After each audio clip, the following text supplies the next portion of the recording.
नमस्कार,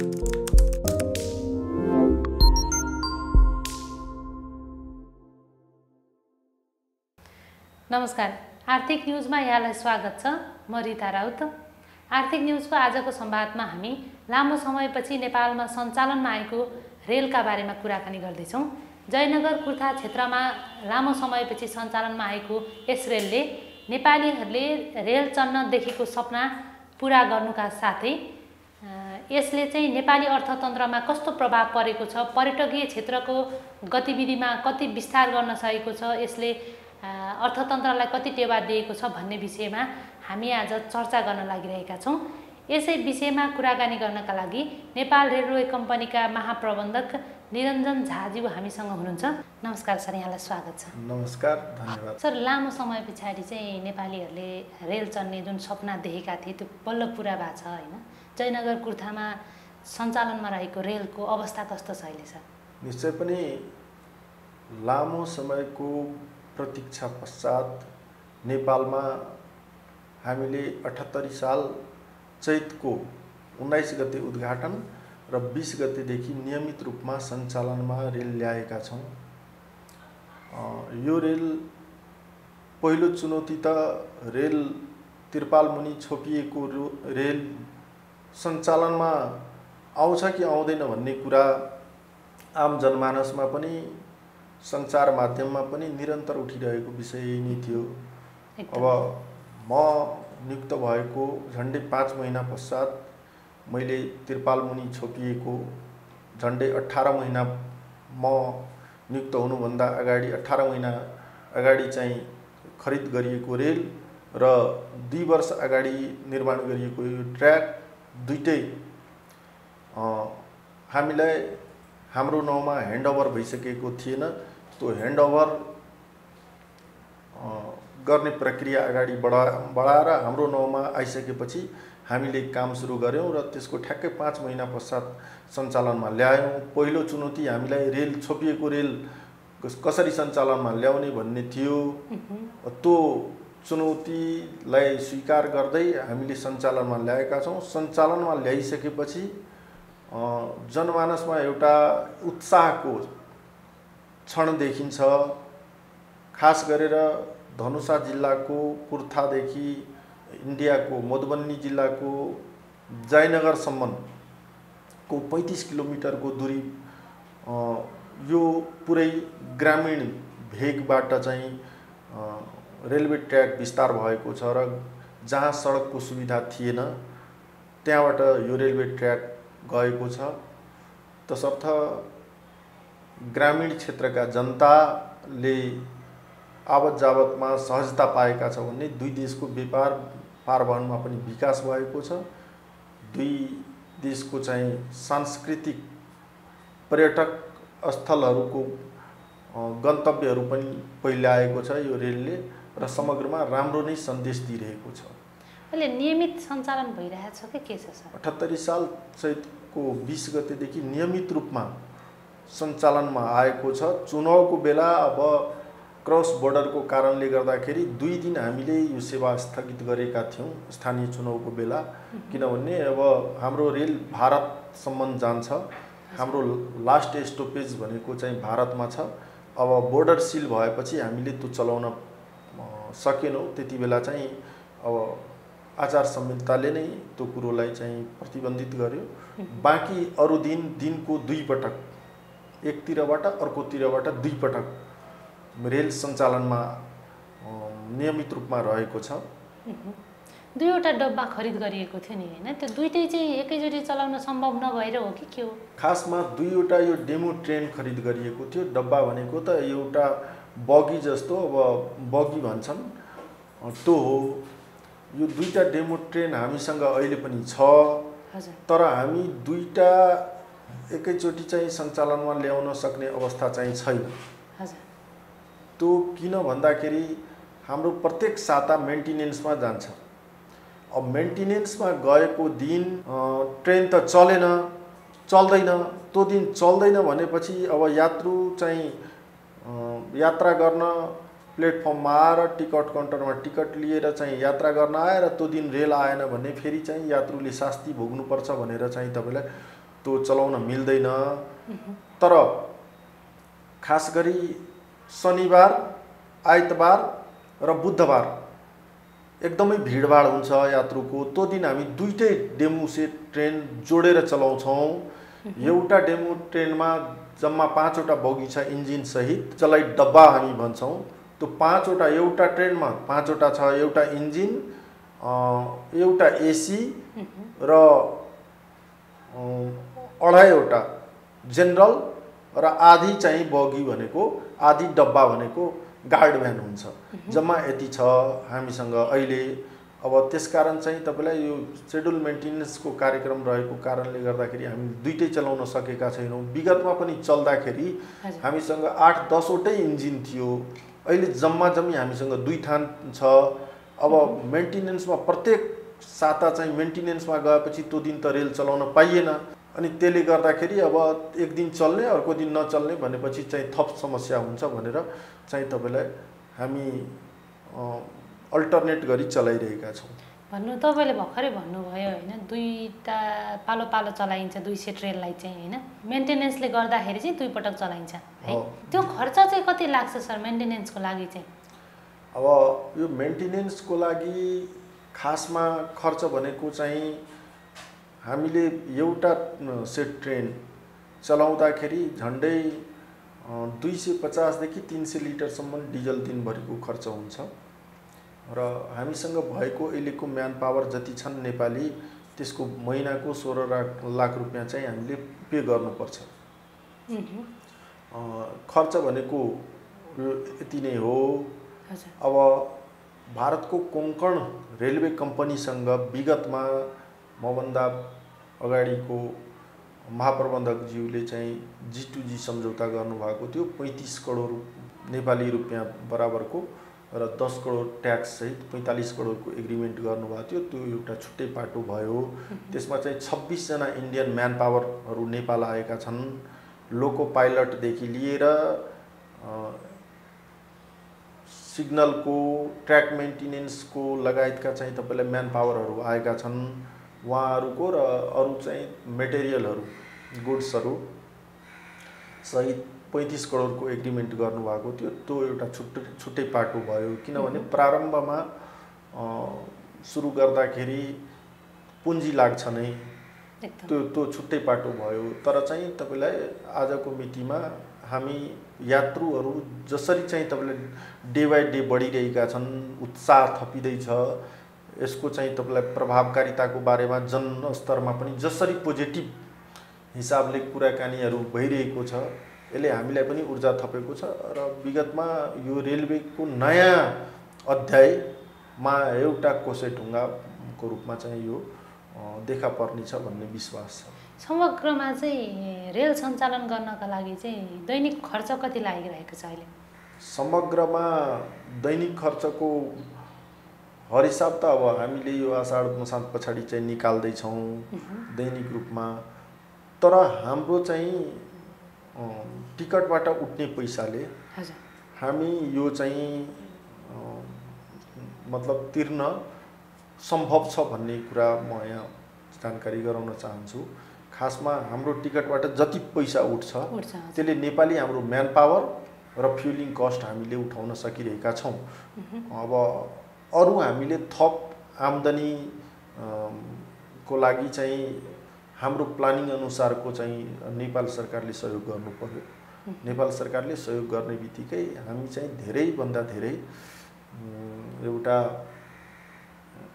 यो छोटो दूरीको ट्रेन भए पनि आम्दानी बढाउन सक्छौँ। नेपाल सरकारले चाहिँ के कुरामा चाहिँ सहयोग गरिदिएदेखि हुन्थ्यो भन्ने छ सर? खासमा हामीसँग जम्मा जम्मी 2 ठान अहिले मात्रै ट्रेन छ र त्यो पनि एकदम थोरै यात्रु अटाउने चाहिँ ट्रेन रहेको छ। सानो ट्रेन भयो, यात्रुको चाप एकदमै बढ्या छ, ट्रेन एकदमै सानो भयो। टिकट काटेर पनि कतिपय यात्रुहरू यात्रा गर्न पाउँदैनन्, किनभने एकदम तपाईँलाई खादिएर जाँदा पनि यात्रा गर्छन्। तर चाहिँ तपाईँलाई त्यो खादिएर पनि जान सक्ने अवस्था भएन भने टिकट कटाएर पनि हामीले टिकटको पैसा फिर्ता गर्नुपर्ने स्थितिहरू देखा पर्दछ। खासमा चाहिँ 2500 यात्रु क्षमताको 2 थान प्यासेन्जर ट्रेन र कम्तीमा चाहिँ 1 थान पार्सल गुड्स ट्रेन यति मात्रै उपलब्ध भयो भने हामीले राम्रो भन्दा राम्रो गर्न सक्छौँ। पहिलो कुरो अहिले सञ्चालन भएको 2 सेटमा थप 2 सेट के त्यसमै एउटा पार्सल मात्रै होइन, पार्सल एउटा छुट्टै कार्गोको लागि मालवाहक र अर्को चाहिँ तपाईलाई यसमा एट्याच डिट्याच गर्ने सिस्टम रहेनछ यो ट्रेनमा। अब एकदम बगीहरू डब्बाहरू एकदम थोरै भएको कारणले गर्दाखेरि कम्तीमा एटलिस्ट 2500 यात्रु अटाउने क्षमता भएको ट्रेन चाहिन्छ। यो ट्रेन गुड्सवाला पार्सल र प्यासेन्जर गरी यो ट्रेन उपलब्ध मात्रै गराइदियो र हामीसँग नेपाली म्यान पावर, हाम्रो नेपाली जनशक्ति विकासमा हामी लागेका छौँ। तर त्यसमा चाहिँ लोकसेवाबाट आउन अलिक समय लाग्ला। त्योभन्दा पहिला हामीले चाहिँ मन्त्रालय मार्फत विभाग मार्फत मन्त्रालयलाई पनि रिक्वेस्ट गरेका छौँ। विभिन्न चरणमा नेपालका प्राविधिकहरू चाइनाबाट रेलवे ट्रेनिङ लिएर थुप्रैजना आउनु भएको छ। उहाँहरूको इन्ट्रेस्टको आधारमा अब मन्त्रालयले हामी कहाँ काजमा खटाइदिनु पर्यो र उहाँहरूलाई निःशुल्क रूपमा भारत गभर्मेन्टले ट्रेनिङ दिन तयार छ। अब उहाँहरू चाहिँ लोकोको ट्रेनिङ लिएर आउनुभयो अथवा हामीलाई चाहिने जुन जुन खालको म्यान पावर छ त्यो सबैको ट्रेनिङ लिएर नेपाली म्यान पावर नै आयो भने हामीले एक्स्ट्रा पैसा तिर्नु पर्दैन। महँगो रेटमा हामीले चाहिँ आज जसरी म्यान पावर खरिद गरेका छौँ त्यो गर्नु पर्दैन। हामी कहाँ चाहिँ स्यालेरी नेपाल सरकारको जे स्यालेरी छ त्यही स्यालेरीमा काम गर्ने म्यान पावर भयो भने मलाई लाग्छ हामी सम्पूर्ण खर्च बेहोरेर पनि नाफामा हामी हुन्छौँ। एकदमै बढी नै हामी चाहिँ गुड्स भयो भने त हामी एकदमै बढी नै कमाउन सक्छौँ। त्यो खालको चाहिँ स्थिति छ, त्यसको लागि पहल भइरहेको छ। मन्त्रालय पनि पोजिटिभ छ, सम्भवतः गर्ला भन्ने आशमा छु। भारतीय कर्मचारी धेरै जसो हुनुहुन्छ रेल सञ्चालनमा, होइन? उहाँहरूले चाहिँ कति खर्च लानुहुन्छ? उहाँहरूको झन्डै 26 जनालाई हामीले 5 करोड भन्दा बढी आइसी रुपियाँ वार्षिक रूपमा पे गर्नुपर्छ।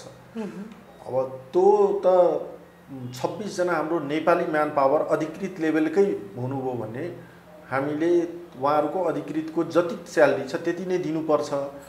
अहिले जसरी हामीले बढी स्यालेरी तिर्नु परेको छ नेपालीको भन्दा उहाँहरू चाहिँ फरेन आएको हिसाबले चाहिँ हामीसँग अहिले पैसा लिनुभएको छ त्यो त हामीले तिर्नु पर्दैन। हामी हाम्रै म्यान पावरलाई काममा लगायौँ भने एउटा त्यो, अर्को चाहिँ अब कम्तीमा प्यासेन्जर र कार्गो गरी यो रेल सेवा रेल खरिद गरेर नेपाल सरकारले हामीलाई हस्तान्तरण गर्यो भने अरू संस्थान जस्तो हामी एकदम प्रतिरक्षात्मक अवस्थामा रहँदैनौँ। हामी फड्को मारेर देखाइदिन्छौँ।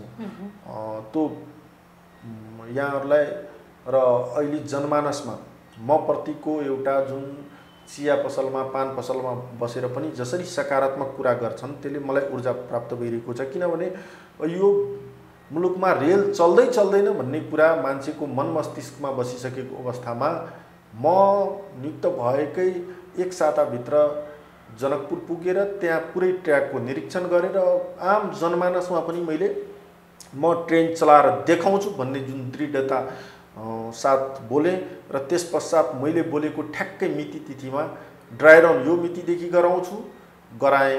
अनि ड्राई रन कहिलेसम्म गराउनुहुन्छ, फलानु मितिसम्म ड्राई रन गराउँछौँ, त्यस पछाडि चाहिँ तपाईँलाई इनोग्रेसन गराउँछौँ भनेपछि ठ्याक्कै 7-10 दिनको फरक मात्रै पर्न गयो, त्यो पनि कानुनको अभावमा। अब कानुन बनाउने कुरा त संसदले हो, सदनले हो, होइन? त्यो काम चाहिँ हुने बित्तिकै हामीले इनोग्रेसनको मिति पनि तोक्यौँ, इनोग्रेसन पनि गऱ्यौँ। अनि नियमित रूपमा सञ्चालनमा ल्याउन सक्नुहुन्छ भन्ने खालको पनि जिज्ञासा थियो। मैले त सक्छु भनेको थिएँ। अब यो मेरो एक्लैको प्रयासले पनि होइन, फेरि सिङ्गो नेपाल सरकारको चाहिँ तपाईँलाई सम्पूर्ण कम्पोनेन्ट्सहरू अब मन्त्रालय विभागदेखि लिएर खास गरेर मिडियाहरूको पनि सकारात्मक हिसाबको चाहिँ जुन एउटा समाचार सम्प्रेषण गरिदिने कुरो भयो, त्यसले पनि अनि जनमानसबाट पनि पोजिटिभ खालको जुन सोच विकास भएर जुन पोजिटिभ चर्चाहरू गरिदिनु भयो, त्यसले गर्दा ऊर्जा प्राप्त भयो र मैले काम गरेर देखाउँछु भन्ने जुन दृढता साथ अगाडि बढेँ। आजको दिनमा मैले बोलेको कुराप्रति जनमानसमा पनि विश्वास बढेको छ भन्ने जस्तो मलाई फिल भइरहेको छ। किनभने मैले विगतमा 5-6 चोटि चाहिँ इनोग्रेसनको डेट चाहिँ तपाईँलाई डिक्लियर भएर पनि इनोग्रेसन हुन सकेन। त्यसले चाहिँ तपाईँलाई निराशा छाएको थियो। अनि त्यसपछि मैले पनि फलानो मितिदेखि गर्छु भनेपछि इनोग्रेसन हुन्जेलसम्म त्यो दिनसम्म चाहिँ ठ्याक्कै पुरै भ्रम अथवा चाहिँ तपाईँलाई यो निराशालाई आशामा परिणत गर्ने कुरो सम्भव छ भन्ने मान्छेलाई लागेको थिएन। तर जब चाहिँ तपाईँलाई इनोग्रेसन भएर सञ्चालनमा आयो त्यस पछाडि होइन यसले बोलेको कुरामा दम छ भन्ने लाग्यो र त्यही हिसाबले आजको दिनमा जनमानसबाट मलाई पोजिटिभ प्रतिक्रिया आइरहेको छ। जस्तो रेल सञ्चालनका लागि चाहिँ आवश्यक कर्मचारी नेपालमै भइदिएदेखि खर्च कम हुन्थ्यो भन्नुभयो यहाँले होइन। दैनिक यात्रुले चाहिँ कतिसम्मको टिकट काटेर आवत जावत गरिरहेछन् भनेको जयनगर कुर्थाको टिकट कति छ भनेको फरक शुल्क छ कि एउटै छ सर? होइन, खासमा हाम्रो नेपाली यात्रु हौँ अथवा चाहिँ विदेशी, हामीले भाडा दर एकनास राखेका छौँ। अब जेनरल भाडा चाहिँ जेनरल बगीको चाहिँ अथवा जेनरल सिटको चाहिँ भाडा दर एकदम न्यून छ। सिङ्गो 35 किलोमिटरको यो ट्र्याकमा चाहिँ यात्रा गर्दाखेरि 90 रुपियाँ छ 35 किलोमिटरको, कुर्थादेखि जयनगरको। अब एसीमा चाहिँ 450 छ। एसी अलिकति अब हाम्रो यो खर्चिलो पनि छ, फ्युल पनि बढी चाहिँ एसीमा खपत हुने भएको कारणले गर्दाखेरि एसीलाई अलिकति एसीमा फेरि सिट सङ्ख्या पनि एकदम थोरै छ। जेनरलमा त स्ट्यान्डिङ सहित यात्रा गर्न पाउँछन्, तर एसीमा त सिट क्षमताभन्दा बढी हामी टिकट काट्दैनौँ। त्यसकारण एसी अलिक तुलनात्मक हिसाबले बढी पर्ने रहेछ। तर एसीमा पनि शनिबारको दिन ट्रेन जानलाई शुक्रबार नै एसी पुरै फुल हुन्छ। दुईटा ट्रेन मिलाएर 56 दुना 112वटा चाहिँ तपाईँलाई एसीको सिट छ, 112 सिट प्याक हुन्छ। र मैले खासमा चाहिँ केही गायकहरूलाई पनि आग्रह गरेँ, जसरी यहाँहरूले अरू उसलाई जोडेर गीतहरू बनाउनु भएको छ, त्यसरी नै रिमिक्स गीतहरू अरू गीतहरू चढ्न जाउँ नेपालको जनकपुरको रेलैमा भन्ने खालको गीतहरू पनि बनाइदिनुहोस्। किनभने हाम्रो यो प्राइडको नेसनल प्राइडको आयोजना रहेको छ। सिङ्गो नेपालमा एक थान ट्रेन चल्दछ र यो हाम्रो लागि एकदम चाहिँ तपाईँलाई गौरवको आयोजना हो। अब अहिले त बढेको छ। काठमाडौँबाट युवाहरू खासमा दैनिक रूपमा 10, 15, 20 जना त प्रत्येक दिन जानुहुन्छ रेल चढ्नलाई। पोखराबाट आउँछन्, भैरवाबाट लुम्बिनीबाट पनि आउँछन्। यो कामहरू भइरहेको छ र खासमा हामी हाम्रो आन्तरिक पर्यटक मात्रै चढाएर पनि हामी हाम्रो रेलवेको चाहिँ धान्न सक्छौँ। किनभने अब तपाईँलाई एउटा फन पार्कमा जाँदा त 1000 रुपियाँको टिकट काट्न मान्छेलाई अप्ठ्यारो छैन। अब 90 रुपियाँ खर्च गरेर यात्रा गर्न त गाह्रो छैन। त्यो पनि हाम्रो आफ्नो नेपालको रेल होइन जान्छन्, त्यसले पनि अलिक पोजिटिभ ऊर्जा आइरहेको छ। किनमेल गर्नका लागि आवत जावत गर्ने छन् कि घुमघामको लागि छन् कि कस्ता प्रकारका यात्रु चाहिँ धेरै जसो रेलमा यात्रा गरिरहेछन्? सम्भवतः यात्रा गर्ने क्रममा चाहिँ अब यो दुई देशको बिचको हाम्रो बेटी रोटीको पनि सम्बन्ध छ। दुई देशको मात्रै सम्बन्ध छैन, दुई देशका नागरिक बिचको पनि सम्बन्ध छ। अब कतिपय त आफन्तजनको घर जाने अनि शान्तिनो चाहिँ तपाईँलाई आफ्नो किनमेलका कामहरू पनि गर्न जाने, कतिपय धार्मिक प्रयोजनका लागि पनि भारत जाने, कतिपय उपचारका लागि भारत जाने, यो खालको छ। भारतबाट म्याक्सिमम आउने भनेको कि त आफन्तको घर कि त चाहिँ तपाईँलाई यो धार्मिक जानकी मन्दिरतिर घुम्न धार्मिक पर्यटक गन्तव्यको हिसाबले अनि कतिपय त तपाईँलाई भारतबाट आउने भनेको अब जयनगरबाट जनकपुरसम्म रेलमा आउने अनि जनकपुरबाट सिधै साताको 3 दिन पोखरा फ्लाइट छ जनकपुरबाट चाहिँ पोखरा चाहिँ सिधै घुम्न जाने सुन्दर नगरी पोखरा घुम्न जाने भन्ने खालको पनि पर्यटकहरू बढ्दैछ त्यो खालको यसले त हाम्रो खासमा नेपालको बहुआयामिक क्षेत्रमा प्रभाव पारेको छ रेल सञ्चालनले कुनै एउटा मात्रै चाहिँ तपाईँलाई विषयवस्तुलाई मात्रै छोएको छैन यसले चाहिँ तपाईँलाई हाम्रो धार्मिक पर्यटक गन्तव्य पहिले आएको छ यसले व्यापार पारवहनलाई पनि विकास गरेको छ यसले नागरिक बिचको सम्बन्धलाई पनि जोडेको छ र यसले थुप्रै क्षेत्रमा सकारात्मक हिसाबको चाहिँ प्रभाव पारिरहेको छ यसले त नेपालको आर्थिक क्षेत्रलाई यति नजिकबाट योगदान गरिरहेको छ कि यसलाई बुझ्न बाहिरबाट अथवा परबाट चाहिँ बुझ्न गाह्रो छ तर नजिकबाट हेर्दाखेरि यसले नेपालको धेरै क्षेत्रलाई आर्थिक रूपमा पनि प्रभाव पारिरहेको छ पोजिटिभ प्रभाव पारिरहेको छ आजको मितिमा हामी इन्डियन करेन्सी पनि अब भारतीय चाहिँ तपाईँले यात्रुहरू आउँदाखेरि इन्डियन करेन्सी दिन्छ वैदेशिक मुद्रा पनि हामी आर्जन गरिरहेका छौँ नि त आजको दिनमा वैदेशिक मुद्रा आर्जन गर्ने कुरा नेपालको यो अर्थतन्त्रको लागि पनि एउटा पोजिटिभ कुरो हो नि त हरेक हिसाबले हामी सकारात्मक प्रभाव पारिरहेका छौँ प्राविधिक रूपमा रेल सञ्चालनमा पनि केही समस्याहरू होला नि त त्यस्ता के समस्याहरू छन् सर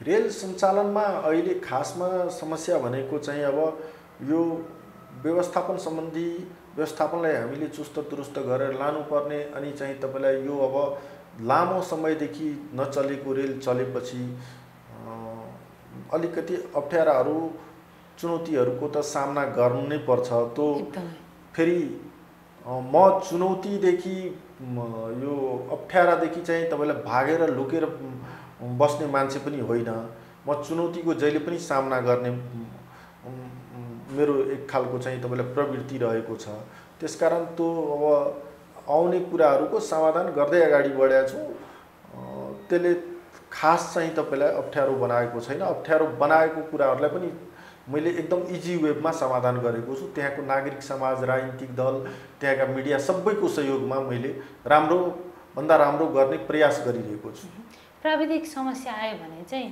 त्यसलाई मर्मत सम्भार गर्नको लागि चाहिँ हाम्रै जनशक्ति हुनुहुन्छ कि बाहिरबाट आउनुभएको अहिले त अब 1 वर्षको लागि चाहिँ केआरसिएल भारतको कोंकण रेलवे कर्पोरेसन लिमिटेडको चाहिँ तपाईँलाई म्यान पावर 26 जना हामीले हायर जुन गरेका छौँ उहाँहरूले नै गर्नुहुन्छ अब 1 वर्ष पुगिसकेपछि अबको 7 महिनापछि 1 वर्ष पुग्न जान्छ त्यसपश्चात हामी आफैले गर्नुपर्ने हुन्छ त्यसैको लागि हामीले म्यान पावर हाम्रो नेपाली म्यान पावर 6 महिनाको ट्रेनिङमा भारत इन्स्टिच्युटमा पठाउनु पर्ने हुन्छ त्यसको लागि पहल गरिरहेका छौँ म रिटेनमा पनि विभाग मार्फत मन्त्रालयलाई दिएको छु मन्त्रालयबाट पनि सकारात्मक हिसाबले अगाडि बढाइरहेको छ त्यो प्रक्रियालाई परराष्ट्र मन्त्रालयको माध्यमबाट त्यो अगाडि बढ्नेछ र सम्भवतः उहाँहरूको यो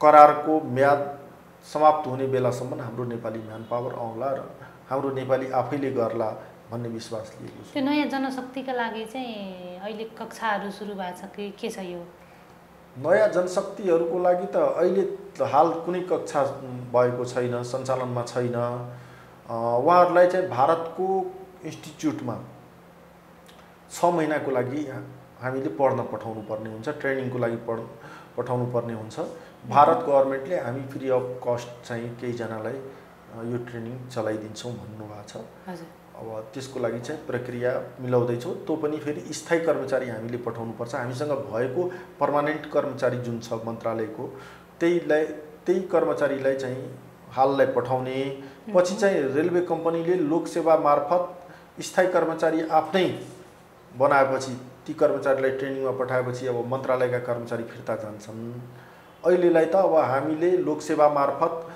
नयाँ कर्मचारी स्थायी कर्मचारी ल्याउन अलिक टाइम लाग्ने भएको कारणले गर्दाखेरि अब चलेको रेल त रोक्न पाइएन त्यसकारण चाहिँ त्यसको अल्टरनेटमा हामीले यो एउटा सुझावसहित पत्र लेखेका छौँ र विभागले पनि मन्त्रालय थ्रु प्रक्रिया अगाडि बढाएको छ। मन्त्रालय पनि पोजिटिभ छ, सबै पोजिटिभ छ।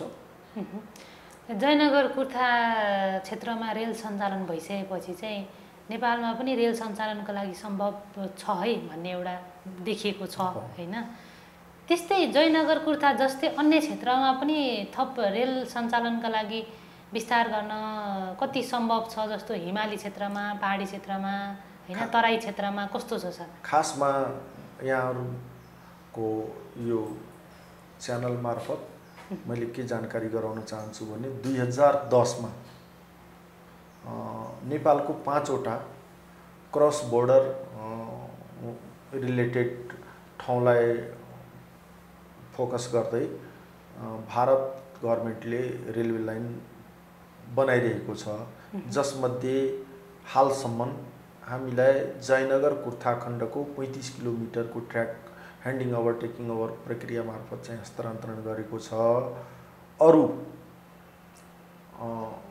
35 किलोमिटर कुर्थादेखि 35 किलोमिटर बर्दिवाससम्मको खण्ड मध्येबाट 17 किलोमिटर पिपडारी बिजलपुरा खण्ड पनि हामीलाई चाँडै नै ह्यान्डओभर गर्ने प्रक्रिया भारत गभर्नमेन्टले अगाडि बढाएको छ।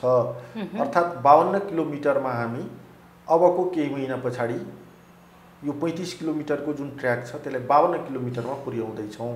बाँकी बचेको बर्दिवाससम्म लाई जम्मा 18 किलोमिटर बाँकी बच्छ। त्यो काम पनि अबको 1 वर्ष पछाडि होला। अर्को भारतको बतनादेखि विराटनगरसम्मको यो 18 किलोमिटरको ट्र्याक पनि निर्माणको अन्तिम चरणमा छ। त्यसपछि पानी ट्याङ्की झापाको काकडभिट्टा पानी ट्याङ्की खण्डमा पनि 15 किलोमिटरको ट्र्याक निर्माणको अन्तिम चरणमा छ। तेस्रो वीरगञ्ज रक्सौलवाला खण्डमा पनि 15 किलोमिटर अन्तिम चरणमा निर्माण कार्य अगाडि बढेको छ।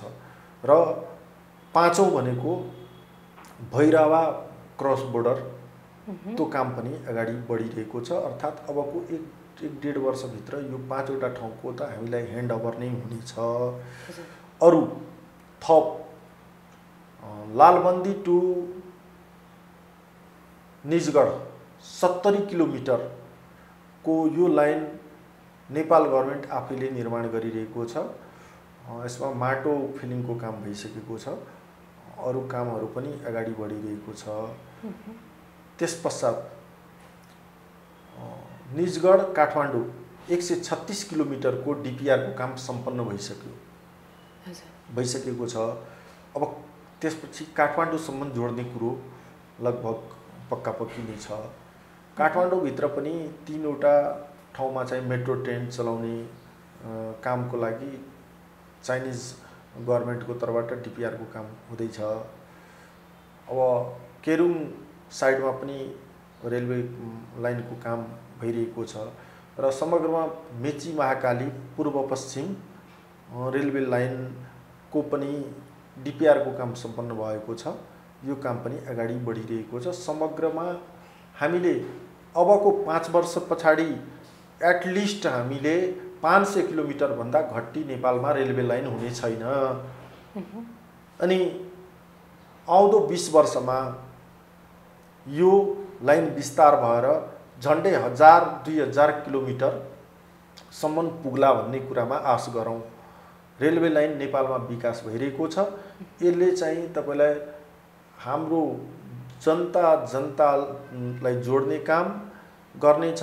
यो नेपालको हिमाली भेग त अब अलिक अप्ठ्यारो छ।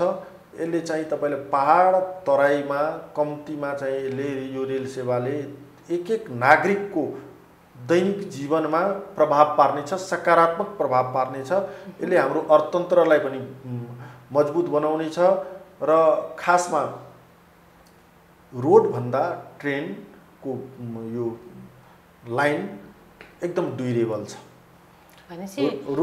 रोडमा लगानी गरेपछि 5 वर्ष भन्दा बढी टिक्ने रोड नेपालमा कहाँको छ भन्ने कुरा यहाँहरूले खोज्नुस्। तर रेलवे ट्र्याक एकपटक बनिसकेपछि त्यसको सामान्य मेन्टेनेन्स गर्दै गयो भने 100 वर्षसम्म त्यो 100 वर्ष चलेन भने पनि 50-60 वर्ष चल्छ। 50-60 वर्षसम्म चल्ने रोड नेपालमा छ कहीँ? छैन नि। लगानी त बढी हुन्छ तर यसले धेरै नै चाहिँ तपाईलाई ड्युरेबल छ र यो जनताको रेल सेवाको जति भाडा दर छ अरू सार्वजनिक यातायातको त्योभन्दा बढी छ। आज हामी 90 रुपियाँमा 35 किलोमिटर यात्रा गराइरहेका छौँ। त्योभन्दा सस्तो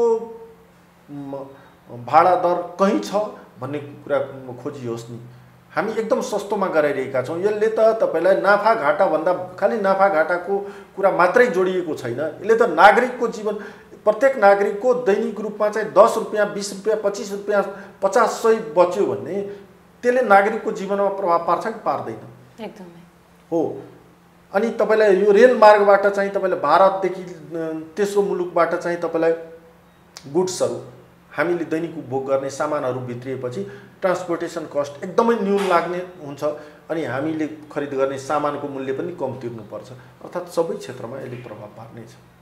भनेपछि भौगोलिक बनावट अनुसार चाहिँ नेपालमा रेल सञ्चालन गर्न सम्भव छ? एकदम केही अप्ठ्यारो छैन।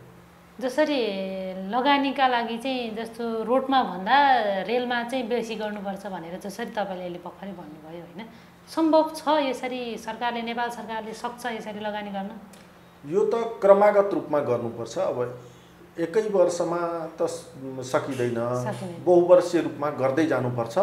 र खासमा अब रेलवे कम्पनीलाई सशक्त बलियो बनाएर आफ्नो खुट्टामा उभिने गरी राज्यको सपोर्टिङ, राज्यबाट चाहिँ तपाईँले सिड मनी, व्युपुन्जी लगानी गर्नुपर्छ अनि आफ्नो खुट्टामा उभिने गरी चाहिँ वातावरण निर्माण गरिदिनुपर्छ। त्यस पछाडि ल अब तैले चाहिँ आम्दानी गर, थप ट्रेनहरू चाहिँ चलाऊ, रेलवे ट्र्याक बनाऊ, होइन आम्दानी गर। यो त कम्पनी हो नि, रेलवे कम्पनी। हामी त सञ्चालनको जिम्मा रेलवे कम्पनीलाई छ। रेलवे कम्पनीले चाहिँ तपाईँलाई नाफा बढीभन्दा बढी नाफा कमाएर रेलवे लाइन विस्तार गर, यसलाई चाहिँ तपाईँलाई जनजनसम्म पुर्याऊ भनेर चाहिँ भन्नु पर्यो र त्यो हिसाबको वातावरण निर्माण गरिदिनु पर्यो। जसरी अहिले रेल सञ्चालन हुँदैन भनेर निराश भएका जनतालाई रेल सञ्चालन गरेर थप ऊर्जा प्रदान गर्नुभएको छ यहाँले, होइन? त्यसरी नै अन्य क्षेत्रमा जसरी लिक बनिरहेका ठाउँहरू छन् नि, ती क्षेत्रमा चाहिँ चाँडै नै रेल सञ्चालन हुँदैछ भनेर भन्नुभयो, होइन? त्यहाँ विभिन्न काम गर्दाखेरि चाहिँ अप्ठ्याराहरू पनि आइरहेका होलान्, होइन? त्यहाँ के समस्याहरू भइरहेका छन्?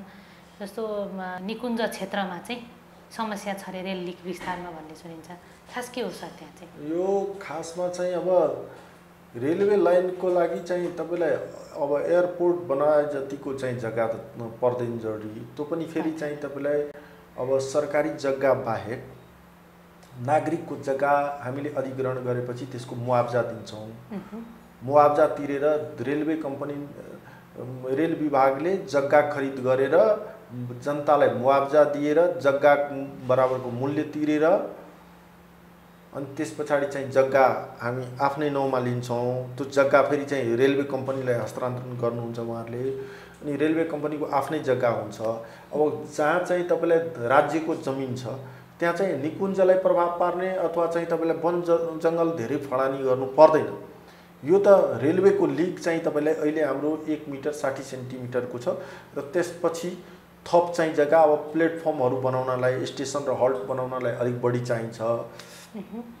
जेनरली त धेरै जग्गा चाहिँदैन, यसले चाहिँ धेरै एकदम वन विनाश गर्छ, निकुञ्ज बर्बाद गर्छ भन्ने खालको चाहिँ अरूतिर जसरी हल्ला खल्ला हुन्छ, एयरपोर्ट बन्दा यति रुख काटिन्छ, फलानु गर्दा यस्तो हुन्छ, त्यो त मलाई लाग्छ रेलवे लिक विस्तार गर्दाखेरि अब रोड जतिको पनि जग्गा चाहिँदैन। कहाँ चाहिन्छ? त्यो त चाहिँदैन। हो, मन मुटु एकदम बलियो गरेर रेलवे लाइन विस्तार गर्यो भने मुलुकको आर्थिक रूपमा पनि काया पलट हुनेछ। पर्यटनमा पनि थप ऊर्जा मिलेछ, होइन? जस्तो रेल सञ्चालन हुनुभन्दा अगाडि जनकपुर क्षेत्रको पर्यटन क्षेत्र र होइन पर्यटकहरू आउने क्रम र रेल विस्तार अघि र पछिको कति फरक पाउनु भएको छ सर यहाँले? एकदमै व्यापारीहरू पनि, व्यवसायीहरू पनि, होटल व्यवसायीहरू सब उत्साहित छन्। मैले सुरुमा इनोग्रेसनको बेला एउटा कुरा बोलेको थिएँ, विदेशी अर्थात् भारतीय चाहिँ तपाईँलाई पर्यटक पनि भित्र्याउँछौँ यो रेल मार्गबाट बोलेको थिएँ। र आजको भन्दा 1 महिना अगाडि भारतको धार्मिक पर्यटक बोक्ने ट्रेन नै छ, भारत गौरव भन्ने ट्रेन। भारत गौरव नामको ट्रेनमा एकै दिन 500 चाहिँ तीर्थयात्रीहरू पर्यटकहरू नेपालको जनकपुर उहाँहरू आउनुभयो, आफ्नै ट्रेन लिएर आउनुभयो, जनकपुर बस्नुभयो एक दिन। होटल व्यवसायहरू सम्पूर्ण होटलहरू बुक थियो, होटल व्यवसायहरू आफ्नो भाइकल लिएर रिसिभ गर्न आउनुभयो, एकदम उत्साहको माहौल थियो। मध्य प्रदेशको मुख्यमन्त्रीज्यू, पर्यटन मन्त्रीज्यू आफै आएर उहाँहरूले चाहिँ तपाईँलाई रिसिभ गर्नुभयो। एक खालको जसरी चाहिँ तपाईँलाई व्यवसायीहरूमा उत्साहको माहौल देखा पर्यो हो, यसलाई हामी कन्टिन्यू गर्न खोज्दैछौँ। अब भारतबाट चाहिँ तपाईँले एकै दिन 500 पर्यटक आए। अब छिटफुट रूपमा इन्डिभिजुअली त थुप्रै आउँछन्, तर चाहिँ तपाईँलाई ग्रुपमा एकै दिन 500 आयो। फेरि पनि त्यो 500 वाला ग्रुपलाई कन्टिन्यू गर्न खोज्दैछौँ। कम्तीमा महिनामा 10 दिन पनि त्यो आयो भने त्यहाँको होटल व्यवसाय अनि हामी रेलवेलाई पनि हाम्रो लिगमा हिँड्ने बापत हामीले झन्डै 1,74,000 रुपियाँ यतिकै पायौँ। उहाँहरूको ट्रेन 2 घन्टा बस्यो होइन, 1.25 लाख रुपियाँ उहाँहरूले दिएर जानुभयो। हाम्रो लिग प्रयोग गरे बापत हो। त्यो त हामी पनि हाम्रो नेपाली ट्रेन यदि सोनपुर अथवा अरू ठाउँमा मेन्टेनेन्समा पठायौँ भने मेजर मेन्टेनेन्समा त्यति बेला हामीले पनि तिर्नुपर्ने हुन्छ। त्यो त ट्र्याक युज गरे बापत हुन्छ। अब 10 दिन महिनामा आइदियो भने झन्डै चाहिँ तपाईँलाई 18-19 लाख रुपियाँ हामी पाउँछौँ होइन, हामी त्यति पाउँछौँ। अनि त्यहाँका चाहिँ व्यवसायीहरू, त्यहाँका व्यापारीहरू, होटल व्यवसायीहरूले चाहिँ तपाईँलाई उहाँहरूले अब जुन उहाँहरूको रेट छ त्यो रेट अनुसार पाउनुहुन्छ। बजारमा केही सामान खरिद गर्नुहुन्छ, बजारका अरू व्यापारीहरूले पनि पाउने छन् होइन। अब मठ मन्दिर गएपछि दान भेटीमा चढाएको पैसा मठ मन्दिरलाई हुने भयो। यो त सबैतिर यसले आर्थिक हिसाबले पनि पोजिटिभ फाइदा प्रभाव पार्ने कुरो हुन्छ। समग्रमा यो ट्रेनले मलाई लाग्छ ट्रेन लाइन हाम्रो जुन दिन 100-200 किलोमिटरको हुनेछ त्यो दिन यसले आर्थिक रूपमा कतिको प्रभाव पार्दो रहेछ भन्ने कुरा गणना गर्न सकिन्छ। आज त छोटो दूरीको छ, त्यही पनि हामीले थोर बहुत यसले प्रभाव पारिरहेको छ। थोरै भए पनि धेरै फाइदा लिन सकिराखेको छ अहिले। सर, अन्त्यमा के भन्न चाहनुहुन्छ? अन्तमा त यो रेलवे लाइन जसरी विस्तार भइरहेको छ, यो विस्तार भएपछि यसको व्यवस्थापनलाई चुस्त दुरुस्त बनाउनका लागि हामीबाट जसरी पहल भइरहेको छ, नेपाल गभर्मेन्टको सपोर्ट चाहिन्छ। यसलाई रेललाई जसरी नेगेटिभ हिसाबले चाहिँ चर्चा गरिँदैछ, यो चर्चा नगरियोस्। यो रेल भनेको चाहिँ हाम्रो विरासत पनि हो। नेपालमा पहिलोपटक 1982 विक्रम सम्वत 1982मा अम्लेखगञ्ज टु रक्सौल सेवा सञ्चालनमा आएको थियो। अबको 3 वर्ष पछाडि नेपालको रेलवे इतिहास पनि 100 वर्षमा पाइला टेक्दैछ। यो त हाम्रो लागि इतिहास, हाम्रो विरासतलाई हामीले सम्मान गर्नुपर्ने बेला पनि छ। यो कुनै आजको कुनै नेताको सपना रेल होइन। रेल भनेको कतिपय हाम्रा आजका वर्तमान नेताहरू नजन्मिँदै नेपालमा रेल गुडेको हो। आज हामी नयाँ अध्याय, नयाँ युगमा प्रवेश गरेका छौँ। त्यो नयाँ युगलाई व्यवस्थित कसरी गर्ने, यसलाई पोजिटिभ हिसाबले कसरी चर्चामा ल्याउने भन्ने कुरा गर्नु पर्यो। खाली मात्र चाहिँ तपाईँले हस्पिटल, राज्यबाट हस्पिटल खोलिन्छ, त्यो हस्पिटलले कति कमाएर दिन्छ? स्कुल खोल्या छ राज्यबाट, कतिको कमाइ दिन्छ? दिँदैन नि। यो के भावले चाहिँ तपाईँलाई राज्यले लगानी गरेको हुन्छ हो।